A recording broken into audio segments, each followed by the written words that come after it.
ફતેપુરા તાલુકા પંચાયત કચેરી ખાતે ફરી એકવાર મારામારીનો બનાવ બન્યો।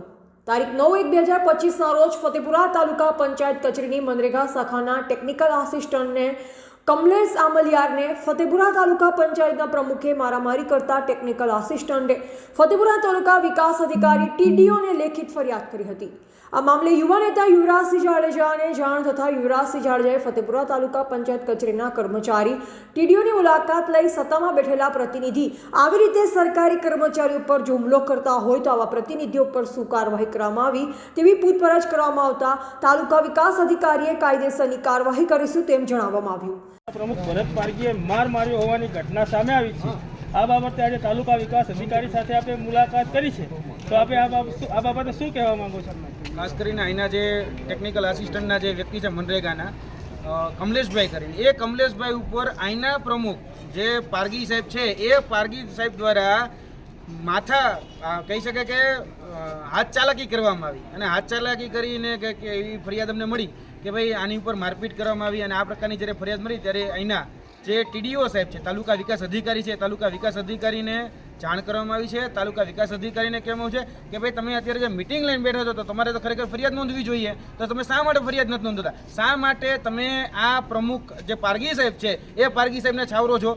કાંઈક મને એવું લાગે છે કે આ અધિકારીને ક્યાંક ભારતીય જનતા પાર્ટીનો ખેસ પહેરવાનો જ બાકી રહી ગયો હોય એ પ્રકારનું એનું વર્તન હતું કે અમે જોઈએ છીએ, વિચારીએ છીએ, જે પગલાં લેવાના છે મેં ડીડીઓને જાણ કર્યું। તો સાહેબ વાર કેટલી લાગે?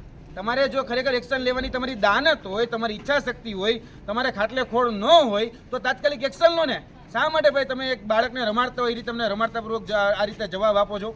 એટલે આ જવાબ જરા પણ સાખી લેવામાં આવે અને એક પ્રમુખ જે ભારતીય જનતા પાર્ટીના અત્યારે કહી શકાય કે જે તાલુકા પ્રમુખ છે એના દ્વારા હાથ ઉપાડવામાં આવ્યો છે અને એ જે કમલેશભાઈ છે, કમલેશભાઈ લેખિત ફરિયાદ આપી છે છતાં પણ અહીંના જે ટીડીઓ તાલુકા વિકાસ અધિકારી છે એ તાલુકા વિકાસ અધિકારી કોઈ એક્શન લેવામાં માનતા નથી। હજી જે ઓલા સરકારી જવાબ હોય અમે જોઈએ છીએ, વિચારીએ છીએ, કરીએ છીએ અને સરકારમાં જાણ કરીશું પછી કંઈક એક્શન લઈશું। અરે સાહેબ, એ તમારા હાથ પગ છે, તમારે એક્શન લઈ લેવાના હોય, તમારે આટલી બધી રાહ ન જોવાની હોય। કાલ સવારે આજે એને કદાચ તમારા કર્મચારીને મળ્યું તો કાલ સવારે તમને પણ મારી શકે છે।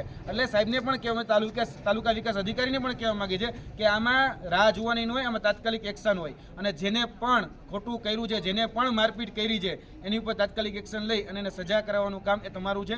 એટલે નિયમોની જે નિયમાવલી છે એ અમને ન શીખવાડો, અમે જાણીએ છીએ નિયમો શું છે। એટલે આવનાર દિવસોમાં આની ઉપર એક્શન લેવાય, જો નહીં લેવામાં આવે તો યાદ રાખજો આ જ કમલેશભાઈને સાથે લઈ અને અમારે આગળ ગાંધીનગરના વિધાનસભામાં જ્યાં પણ રજૂઆતો કરવાની થશે કે જ્યાં પણ ફરિયાદ કરવાની થશે એની સાથે અમે ખભોથી ખભો મિલાવીને ફરિયાદ કરીશું।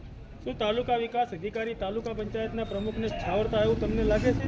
અને અહીંયા દેખીતી નજરે સ્પષ્ટ થાય છે કે અહીંયા એ પ્રમુખને છાવરવાનું કામ કરે છે, કેમ કે એના કર્મચારીનો આજે જે ઘટના બની અને એ કર્મચારી આજે જે માથા કહી શકાય કે જે માથાકૂટ થઈ અને એમાં જે હાથાપાઈ કરવામાં આવી એ હાથાપાઈમાં એમાં કર્મચારીનો સાથ નથી આપી શકતા। એટલે ક્યાંક ને ક્યાંક દેખીતી નજર તો સ્પષ્ટ છે જ કે એને છાવરવાનું કામ કરે છે અને જે એને કંઈક બચાવવાનો જે લૂલો બચાવ હોય એ લૂલો બચાવ પણ કરી રહ્યા છે। એ એવું કહી રહ્યા છે કે અમારે ડીડીઓને જાણ કરવી પડે, હમણાં ઉપલા અધિકારીને કહેવું પડે। અરે સાહેબ, તમે સર્વસત્તાધીશ છો, તાલુકા પંચાયતમાં ટીડીઓ છો, તમે તાલુકા વિકાસ અધિકારી છો, અધિકારી તરીકે તો તમારે સીધા જ પોલીસ સ્ટેશનમાં જઈ અને તમારા હાથ પગ જે કાપવાના જે અત્યારે જે કહી શકાય કે ગોરખ ધંધા કરે છે આ પ્રમુખ પારગી સાહેબ, એને તો વિરુદ્ધ તમારે પોલીસ ફરિયાદ આપવી જોઈએ। આજે એ બીજા જે અન્ય કર્મચારીઓ છે એ અન્ય કર્મચારીઓમાં પણ ડરનો માહોલ છે। એ ડરનો માહોલ આવનાર દિવસોમાં ક્યાંક ને ક્યાંક તમને પણ લઈને ડૂબશે જો એની પર તમે એક્શન નહીં લો ને તો। ફતેપુરા તાલુકા વહીવટીતંત્ર, દાહોદ જિલ્લા વહીવટીતંત્ર અને ભાજપા દ્વારા આ બાબતે યોગ્ય પગલાં નહીં લેવામાં આવે તો તમે કર્મચારીને પડખે ઊભા રહીને શું પગલાં લેશો? આવનાર દિવસોમાં જો આની ઉપર એક્શન લેવામાં નહીં આવે, આની ઉપર પોલીસ ફરિયાદ દાખલ નહીં થાય, આની ઉપર સજાત્મક કે દંડાત્મક જે પણ પગલાં હોય એ લેવામાં નહીં આવે, જે ખરેખર યોગ્ય કાર્યવાહી કરવામાં નહીં આવે તો આવનાર દિવસોમાં આ કમલેશભાઈની સાથે ખભોથી ખભો મિલાવી જે લોકો બધી જે ભાષામાં સમજે એની સાથે એને ન્યાયિક રીતે પણ અમારી પાસે તમામ પ્રકારની સગવડતા અને તમામ પ્રકારની જાણકારી છે કે અમે એને કોર્ટના દ્વારે લઈ જવા માટે પણ પૂરેપૂરા સક્ષમ છીએ। જો એને અત્યારે આમાં ન્યાય આપવામાં નહીં આવે તો સીધા જ હાઈકોર્ટમાં જઈ અને આ વ્યક્તિ વિરુદ્ધ અમે ફરિયાદ દાખલ કરવા માટેના તમામ જે CRPC અંતર્ગત જે કાયદામાં પ્રાવધાનો છે એ પ્રાવધાનોનો ઉપયોગ કરી અને આના વિરુદ્ધ અમે ફરિયાદ દાખલ કરીશું। નહીંતર આના વિરુદ્ધ આવનાર દિવસોમાં વિધાનસભાની અંદર પણ અમે જે પણ મંત્રીઓ છે, તાલુકા વિકાસ અધિકારી જે ડીડીઓ છે, એનો પણ આવનાર દિવસોમાં જો ઘેરાવ કરવાનો થાય તો એને પણ અમારે અધિકારીનો ઘેરાવ હોય કે મંત્રીશ્રીનો ઘેરાવ હોય, કારણ કે પંચાયત મંત્રી પણ આના માટે જવાબદાર છે. તો પંચાયત મંત્રીને પણ જઈને કહેશું કે પંચાયત મંત્રી તાત્કાલિક એક્શન લે, જો એક્શન ન લે તો પછી એને પણ ઘરનો ઘેરાવો કરતા અમને આવડે છે. અને આજના દિવસોમાં આ જે ઘટનાક્રમ છે એનું જો યોગ્ય નિરાકરણ નહીં આવે તો આગળના દિવસોમાં અહીંના ટીડીઓ હોય કે પંચાયત મંત્રીઓ ભોગવવા માટે પછી તૈયાર રહેવું પડશે અમને પણ.